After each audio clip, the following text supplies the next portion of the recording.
نحمدہ ونصلی علی رسولہ الکریم اما بعد۔ محترم حاضرین، بزرگ و دوستوں اور میرے عزیز ساتھیوں، گزشتہ چند دنوں سے ہم زکوٰۃ سے متعلق گفتگو کر رہے ہیں، جس میں ہم نے ابھی تک ان تمام چیزوں کو سن لیا کہ زکوٰۃ کن چیزوں پر واجب ہوتی ہے اور جن چیزوں پر زکوٰۃ واجب ہوتی ہے ان کا نصاب کیا ہے، یعنی وہ کتنی ہونی چاہیے، اس کی کوانٹٹی کتنی ہونی چاہیے، اور اسی طرح اس پر کتنا وقت گزرنا چاہیے، اور پھر جدید مسائل کے اعتبار سے ڈپازٹ پر زکوٰۃ، اسٹاک پر زکوٰۃ، اور ہم نے مختلف چیزیں سنی ہیں۔ اب اس بات کا وقت ہے کہ ماشاءاللہ امید ہے کہ آپ لوگوں نے جو سنا ہے اس حساب سے زکوٰۃ نکالی ہوں گی، لیکن ابھی یہ آدھا ہی کام ہوا ہے، اب تو اصل کام شروع ہو رہا ہے، کیونکہ ہم نے زکوٰۃ کے مقاصد میں یہ سنا تھا کہ زکوٰۃ کا ایک مقصد یہ ہے کہ دنیا کے تمام مسلمان یہ اچھی خاصی جو ہے ان کی جو ہے آمدنی وغیرہ یہ سب اچھی لیول پر آ جائے اور سب جو ہے مالدار بن جائے۔ اگر مسلمان صحیح زکوٰۃ نکالے گا تو کچھ ہی سالوں کی بات ہے، کوئی بھی مسلمان مانگنے والا آپ کو نہیں ملے گا، کوئی بھی مسلمان فقیر نہیں رہ جائے گا۔ تو ایک مقصد یہ بھی تھا کہ عام مسلمانوں کے اندر جو ہے مالی اعتبار سے ان کا لیول بڑھے، لیکن اس میں دو چیزیں میں نے بتائی تھی رکاوٹ ہے۔ ایک تو یہ ہے کہ جس کی زکوٰۃ ہوتی ہے، جو زکوٰۃ نکالتا ہے، جو زکوٰۃ نکالنے کے لائق اللہ نے جس کو بنایا ہے، وہ تو پہلے حساب سے پوری زکوٰۃ نہیں نکالتا، لیکن ماشاءاللہ جو لوگ نکالتے بھی ہے تو وہ صحیح ہاتھوں میں زکوٰۃ نہیں جا پاتی، اور اگر کچھ لوگ اس کی فکر کرتے بھی ہیں تو دوسری جانب سے لینے والوں کا مسئلہ ہے کہ ایسے لوگ زکوٰۃ کا اپنے آپ کو مستحق سمجھتے ہیں جو واقعی میں زکوٰۃ کے مستحق ہوتے نہیں ہیں، جس کی وجہ سے وہ زکوٰۃ لیتے ہیں، اور جو حقیقت میں مستحق ہوتے ہیں، جو کسی کے سامنے مانگتے نہیں ہیں لیکن وہ واقعی مجبور ہوتے ہیں، ان تک زکوٰۃ پہنچتی نہیں ہے اور زکوٰۃ کا مقصد پورا نہیں ہوتا۔ اسی لیے بعض لوگوں نے اللہ کے نبی صلی اللہ علیہ وسلم سے ڈیمانڈ کی کہ اللہ کے نبی صلی اللہ علیہ وسلم زکوٰۃ کا مال ہمیں دیجیے، تو آپ صلی اللہ علیہ وسلم نے ارشاد فرمایا کہ اللہ رب العزت نے زکوٰۃ کا سسٹم اور زکوٰۃ کا معاملہ ایسا رکھا ہے کہ اس میں کسی نبی کو یا غیر نبی کو یہ اختیار نہیں دیا کہ وہ اپنی طرف سے زکوٰۃ کے نئے مصارف بنائے یا جس کو چاہے اس کو دے، بلکہ اللہ رب العزت نے خود ہی قرآن مجید کے اندر زکوٰۃ کن کو دینی ہے وہ گن کر کے بتایا۔ اللہ رب العزت نے زکوٰۃ جس کو دینی ہے خود قرآن مجید میں بتایا ہے، 8 مصارف بتائے ہیں۔ اچھا، ایک بات یہ سمجھیں، یہاں پر میں کہوں گا مصرف اور مصارف، مطلب خرچ کرنے کی جگہ، خرچ کرنے کی جگہ جو مستحق ہے اس کو ہم کہیں گے مصرف۔ مصرف کا معنی ہوگا ایک خرچ کرنے کی جگہ جس کو اللہ نے بتایا ہے، اور مصارف مطلب مختلف خرچ کرنے کی جگہ ہے جو ابھی میں انشاءاللہ بتانے والا ہوں۔ تو یہ مصرف اور مصارف کو سمجھے، بار بار جو ہے اس کا استعمال ہوگا بات میں۔ اور اسی طرح مستحق، یعنی جو زکوٰۃ حاصل کرنے کا استحقاق رکھتا ہو، اس کو یہ حق ہے کہ وہ زکوٰۃ لے سکتا ہو اللہ کی طرف سے، اس کو کہیں گے مستحق۔ تو بہرحال اللہ رب العزت نے قرآن مجید کے اندر 8 قسم کے لوگوں کو بتایا ہے کہ ان کو زکوٰۃ دی جا سکتی ہے اور دینا چاہیے۔ تو سب سے پہلے جو نمبر آتا ہے انما الصدقات للفقراء، اللہ رب العزت فرماتے ہیں کہ زکوٰۃ جس کو لینا جائز ہے، جس کا حق ہے زکوٰۃ لینا، اس میں سر فہرست ہے فقیر۔ اب فقیر جو ہے جب ہم سنتے ہیں تو ہمارے ذہن میں ایک بات آتی ہے کہ فقیر کا مطلب یہ ہے جو مانگنے گھر پر آتے ہیں، جو مسجد کے سامنے بیٹھتے ہیں، یہ فقیر ہے، ایسا ہم کو لگتا ہے۔ حالانکہ دوستو فقیر کس کو کہتے ہیں، شریعت نے وہ بھی چیز کلیئر کر دی کہ فقیر کون ہے۔ یہ مانگنے والے جو ہیں یہ فقیر نہیں ہے دوستو۔ اکثر یہ کہنا غلط نہیں ہوگا کہ اکثر لوگ جو خود سے سامنے سے مانگتے ہیں، یا جن لوگوں نے مانگنے کو اپنا پیشہ بنا لیا، اپنا پروفیشن بنا لیا ہے، وہ یہ سمجھتے ہیں کہ جیسے لوگ بزنس کرتے ہیں، جیسے لوگ جاب کرتے ہیں، تو ہمارا ایک جاب ہے، ہمارا ایک بزنس ہے یہ۔ اکثر لوگ جو مانگنے والے ہیں، جو بلا جھجک آپ کو مانگتے ہوئے نظر آئیں گے، یہ فقیر ہوتے ہی نہیں ہیں، یہ فقیر نہیں ہوتے۔ فقیر کس کو کہتے ہیں؟ فقیر اس کو کہتے ہیں جو شخص عزت کی روزی تلاش کرتا ہے، لیکن کسی وجہ سے، چونکہ اللہ رب العزت نے دنیا کا سسٹم بنایا ہے یبسط الرزق لمن یشاء ویقدر له، کسی کے لیے اللہ رب العزت نے رزق کو کشادہ کر دیا ہے، کسی کے لیے اللہ رب العزت نے رزق کو تنگ کر دیا ہے۔ کچھ لوگ ایسے ہوتے ہیں جن کو اللہ رب العزت نے خوب روزی دی ہے، کچھ لوگ ایسے ہوتے ہیں جن کو اللہ رب العزت نے روزی کم دی ہے۔ تو یہاں پر یہ سمجھنا ہے کہ روزی میں کشادگی ہے تو اللہ کی طرف سے ہے، اور تنگی ہے وہ بھی اللہ کی طرف سے ہے۔ بعض لوگ کہتے ہیں آپ کی روزی باندھ دی گئی ہے، تو دوستو اللہ رب العزت نے کسی کو اتنی قدرت نہیں دی ہے کہ وہ آپ کی روزی باندھ دے، بلکہ روایت میں آتا ہے کہ رزق جو ہے انسان کو جب تک اس کے مقدر کا لکھا ہوا ہے اس کے ملے بغیر وہ مر بھی نہیں سکتا۔ حضرت ملک الموت جب آتے ہیں اور کسی کی روح قبض کرتے ہیں اور وہ مر جاتا ہے تو گھر والے روتے ہیں، تو ملک الموت جو ہے کہتے ہیں اس گھر کے اندر کھڑے رہ کے، وہ بات اور ہے کہ ہم کو آواز نہیں آتی، کہ میں نے پوری دنیا میں اس کی رزق کو تلاش کیا، مجھے ایک دانہ بھی نہیں ملا، مجھے ایک قطرہ پانی کا بھی نہیں ملا جو اس کے مقدر میں بچا تھا، لہٰذا ابھی دنیا میں رہ کے کرے گا کیا، اس کا وقت آ گیا ہے۔ تو معلوم ہوا دوستوں کوئی کسی کی روزی باندھ نہیں سکتا. تو اللہ رب العزت نے طے کیا ہے, کم ہے وہ بھی اللہ دیتا ہے, تنگی کرتا ہے وہ بھی اللہ کرتا ہے. اچھا اس کی وجہ کیا ہے؟ خود قرآن مجید میں اللہ رب العزت نے اس کی وجہ بھی بتا دی. آپ بولیں گے پھر یہ کیا بات ہو گئی, ایسا کیوں ہوا کہ ہم کو کم ملا دوسرے کو زیادہ ملا؟ سوچ سکتے ہیں, انسان ہے. تو اللہ رب العزت نے اس کی وجہ بتائی ہے قرآن مجید کے اندر کہ اگر ہم سب لوگوں کو, جتنے انسان ہیں سب کو ایک جیسا مال دے دیتے, اس کی روزی ہر ایک کو ایک جیسی دے دیتے, تو دنیا کا نظام خراب ہو جاتا تھا. وہ کیسے؟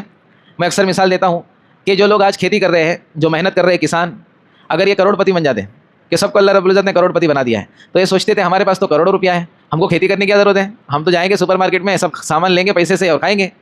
تو کھیتی کرنے والا کوئی نہیں رہتا تھا. ابھی جو ہے بعض لوگ جو ہے الیکٹریشین کا کام کرتے ہیں, رسکی کام ہوتا ہے تھوڑا. اب وہ ٹورنٹ والے MSCB والے آتے ہیں تو بڑے بڑے کیبل کو ایسے ہاتھ لگا دیتے ہیں. اگر وہ سوچتے تھے کام تو بڑا رسکی ہے, اپنے پاس تو کروڑوں پڑے ہیں, تو یہ کام کیوں کرنے کا, تو وہ MSCB کا نظام خراب ہو جاتا پورا.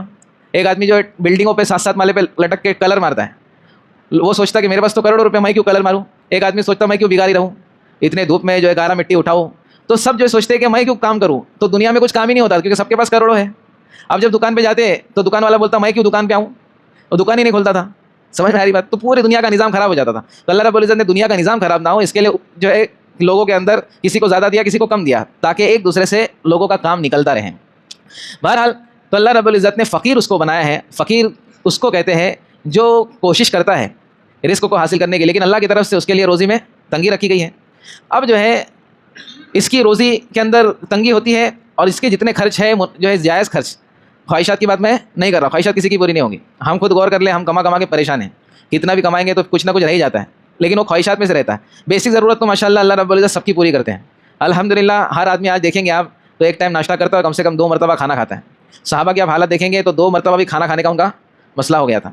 اور بہت سارے لوگ اللہ والے, اور آج بھی کچھ لوگ ایسے کچھ علاقے ہیں جہاں پر کھانے پینے کے بڑے مسئلے ہیں, لیکن الحمدللہ ہمارے ساتھ ایسا کوئی مسئلہ نہیں ہے. تو فقیر اس کو کہتے ہیں جس کے پاس مال تو ہے لیکن اس کو اس کی ضرورتیں پوری نہیں ہو رہی. تو سب سے پہلے اللہ رب العزت نے اس کو حق دیا ہے کہ اس کو زکوٰۃ دی جا سکتی ہے, تاکہ اس کی بیسک ضرورتیں پوری ہو جائے. اس کے لیے لینا بھی جائز ہے, اور ہم سب کے لیے دینا اس کو یہ ضروری ہے.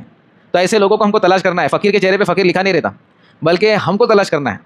اور فقیر جو عزت دار ہوتا ہے اس کو خود ہی معلوم نہیں ہوتا کہ میں فقیر ہوں, تو ہم کو جو ہے تلاش کر کے ایسے لوگوں کو دینا ہے, یہ ہمارے لیے ضروری ہے. آپ بولیں گے مولانا پہلے تو ہم کڑک نوٹ نکال رہے ہیں, یہ مصیبت ہے, اور پھر ڈھونڈ کے بھی دینا ہے. ارے تو جبھی تو اللہ رب العزت آخرت کے ہمارے مسائل حل کریں گے, دنیا کے ہمارے مسائل حل کریں گے. کوئی بھی کام جو سسٹم ہے اس کے حساب سے ہوگا تو ہی اس کا نفع ہوگا, سسٹم سے ہٹ جائیں گے تو اس کا نفع نہیں ہوگا. یہ ہماری ذمہ داری. دوسرا نمبر جو آتا ہے جس کو ہم زکوٰۃ دے سکتے ہیں, وہ اس کو کہتے ہیں مسکین. فقیر سے تھوڑا کم درجے کا یہ ہوتا ہے. جیسے فقیر اور مسکین دونوں کی آپ کو ساتھ میں مثال دے دوں. ایک آدمی کا خرچہ 10 روپے ہے, لیکن اس کی جو ارننگ ہے وہ 5 روپے سے کم ہے, یعنی 50% بھی کما نہیں پاتا ہوں, تو اس کو کہیں گے فقیر. یا بالکل ہی کچھ کما نہیں پاتا, کوشش کرتا ہے اس کے باوجود نہیں کما پاتا. بعض لوگ ایسے ہوتے ہیں تو اس کو کوشش ہی نہیں کرتے, بیٹھے رہتے ہیں. اور بعض لوگ ایسے ہوتے ہیں اس کے اندر کہ وہ یہ سوچتے ہیں کہ زکوٰۃ تو ہم کو آتی ہے, ہم لوگ ہماری مدد کرتے ہی رہتے ہیں, تو ہم کو کام کرنے کی ضرورت نہیں ہے. تو ایسے لوگوں کو نہیں دینا ہے زکوٰۃ. جو ہٹے کھٹے ہو کر تمام چیزوں کے پاس موجود ہے, صلاحیتیں موجود ہے, لیکن صرف اپنی سستی کی وجہ سے وہ کیا کرتے ہیں, کام دھندے نہیں کرتے. ایسے لوگوں کو زکوٰۃ دے کر بگاڑنا نہیں ہے. ایسے بھی لوگوں کو ہم بگاڑ دیتے ہیں زکوٰۃ دے کر. تو اس کی جو ہے کوئی معذور ہے تو بات اور ہے, جیسے کسی کے آنکھوں کا مسئلہ ہے, کام نہیں کر سکتا, وہ بہت سارے مسائل ہوتے ہیں, معذور ہوتا ہے آدمی, تو وہ بات اور ہے. لیکن آپ ایسے غیرت مند معذوروں کو بھی دیکھیں گے, ایسے میری نظر کے اندر بہت سارے معذور ہیں جن کو دونوں ہاتھ نہیں ہے, اس کے باوجود کام کرتے ہیں. ان کے اندر غیرت ہوتی ہے. بعض لوگوں کے بالکل پیر نہیں ہیں, وہ بھی کام کرتے ہیں اور فخر سے کرتے ہیں. بعض اندھوں کو بھی کام کرتے دیکھا. تو یہ بات اور ہے, انشاءاللہ کسی موقع پر ہم اس کی یہ کریں گے. اب مسکین اور فقیر میں کیا فرق ہے؟ جس کی ارننگ جو ہے 10 روپے اس کو خرچہ ہے اور ارننگ اس کی 5 روپے سے کم ہے, اس کو کہیں گے فقیر. اور جس کی ارننگ جس کی خرچہ جو ہے 10 روپے ہے اور وہ 5 روپے سے زیادہ لیکن 10 روپے سے کم کما رہا ہے, اس کی جو ہے بنیادی ضرورتیں تو پوری ہو رہی ہے, لیکن بنیادی ضرورتوں میں سے بھی کچھ ایسی ضرورتیں وہ پوری نہیں ہو پا رہی اس کی. جیسے مثال کے طور پر مہینہ ختم ہوتا ہے, تو مہینہ ختم ہوتے ہوتے اس کی تنخواہ وغیرہ ختم ہو جاتی ہے, اور پھر اس کو کسی نہ کسی سے جو ہے تھوڑا ادھار لے کے چلانا پڑتا ہے. مطلب اس کے خرچ پورے نہیں ہوتے, لیکن ایک دم بھی وہ حالت میں نہیں ہے, تھوڑا بڑا ادھر سے ایڈجسٹ کر کے وہ کر لیتا ہے. کسی سے قرض لے لیتا ہے, کسی دکاندار سے جو ہے قرض پر سامان لے لیتا ہے, اور کل ملا کے ہر مہینے ایسا ہوتا ہے کہ کچھ نہ کچھ اس پہ قرض باقی رہ جاتا ہے, لیکن چل رہا ہے اس کا اچھے سے. اس کو کہیں گے مسکین. تو اس کو بھی ہم زکوٰۃ دے سکتے ہیں, تاکہ کسی کے سامنے اس کو ہاتھ پھیلانا نہ پڑے, چاہے وقتی طور پر ہی کیوں نہ ہو. تو یہ 2 لوگ تو ہم سمجھ گئے, فقیر اور مسکین. اس کو ہم جو ہے قرض دے سکتے ہیں. اسی طرح تیسرا نمبر شریعت نے رکھا ہے عاملین. اللہ کے نبی صلی اللہ علیہ وسلم کے زمانے میں اجتماعی طور پر زکوٰۃ جمع ہوتی تھی. سب لوگوں کی زکوٰۃ ایک جگہ پہ جمع ہوتی تھی اور ایک جگہ سے تقسیم ہوتی تھی. تو اس پر قارندے طے ہوتے تھے, عامل طے ہوتے تھے, جو زکوٰۃ لوگوں کو جا کر بتاتے بھی تھے کہ آپ کے مال پر اتنی زکوٰۃ ہے, اور اسی طرح وہ لوگ یہ بھی بتاتے تھے کہ آپ کو زکوٰۃ اتنی دینا ہے. وہ حاصل کرتے تھے اور تقسیم بھی کرتے تھے. ایک بڑا نظام تھا. تو اس کے لیے عاملین طے تھے. تو اللہ رب العزت نے ان کو بھی اس بات کا مستحق بنایا ہے کہ ان کو جب وہ کام کریں گے, ہر کام کو چھوڑ کر کے, تو ان کی بھی روزی روٹی کا مسئلہ ہے، تو ان کو بھی زکوٰۃ دی جا سکتی ہے۔ جیسے جو بعض مدارس وغیرہ ہوتے ہیں جو زکوٰۃ جمع کرنے کے لیے آتے ہیں، تو جو چندہ والے ہوتے ہیں سفیر حضرات، تو ان کو بھی اس میں سے زکوٰۃ کے پیسے میں سے دیا جا سکتا ہے۔ اب ان کا ادارہ دے گا، ہم تو جو مدرسے کے اس سے دیں گے زکوٰۃ، اگر کوئی واقع ہے کیونکہ بعض لوگ فراڈ بھی ہوتے ہیں، تو میرے بولنے کا مطلب یہی ہے کہ اگر مدرسے والے بھی ہم دیکھیں تو تحقیق کر کے زکوٰۃ دیں، جو ہمارے علم میں اسی کو زکوٰۃ دیں۔ اسی طرح تالیف قلب، چوتھا نمبر تالیف قلب کا ہے، یعنی جو شخص نئے نئے مسلمان ہوئے ہیں، نئے نئے اسلام قبول کیے ہیں، تو اللہ رب العزت نے ان کا بھی حق رکھا ہے کہ ان کو بھی زکوٰۃ کے مال سے مدد کی جا سکتی ہے۔ اس یہ بھی بہت بڑا وسیع پہلو ہے، کیونکہ اللہ کے نبی صلی اللہ علیہ وسلم کے زمانے میں بعض ذمی حضرات بھی رہتے تھے، تو ایک الگ مسئلہ ہے۔ خالی ہم کو اتنا سمجھنا ہے کہ نو مسلم اگر کوئی ہے اور جب اس نے ہر چیز چھوڑ کر آیا ہے، گھر بار خاندان ہر چیز چھوڑ کے آیا ہے، اور ایسے شخص کو جو اپنا ہر چیز چھوڑ کر آتا ہے، اسلام قبول کرتا ہے، تو اس پہ حالات آتے ہیں، تو اس کے حالات کو درست کرنے کے لیے اس کو زکوٰۃ دی جا سکتی ہے۔ اسی طرح مقروض، اللہ رب العزت نے غارم کا لفظ استعمال فرمایا ہے۔ غارم کہتے ہیں مقروض کو، جس کو قرضوں کے بوجھ نے دبا دیا ہے۔ اگر کسی نے قرض لے رکھا ہے جائز کام کے لیے اور وہ قرض ادا نہیں کر پا رہا، قرض آدمی لیتا ہے، کل میں نے بتایا تھا قرض دو وجہ سے لیا جاتا ہے، ایک تو ہے کہ مالدار بننے کے لیے، اور لوں گا یہاں لگاؤں گا یا وہاں لگاؤں گا، تو اس کا تو مسئلہ نہیں ہے۔ جس نے جائز کام کے لیے قرض لیا ہے، بیچارے کے کھانے پینے کے بھی مسئلے، جیسے ابھی میں نے بتایا کہ ایک مہینہ ہوتا نہیں ہے، اس کے پیسے وغیرہ ختم ہو جاتے ہیں، اب وہ کسی سے قرض لیتا ہے، کہیں سے سامان بھرا لیتا ہے، اچانک میں کچھ بیماری وغیرہ گھر پر آ جاتی ہے بچوں پر، تو دوا کھانے کے لیے کسی سے پیسے اٹھا لیتا ہے۔ تو مختلف مجبوری میں آدمی جو ہے جائز مجبوریوں کے اندر جس نے قرض لیا ہے، تو اس کا قرض ادا کرنے کے لیے بھی ہم زکوٰۃ دے سکتے ہیں اس کو۔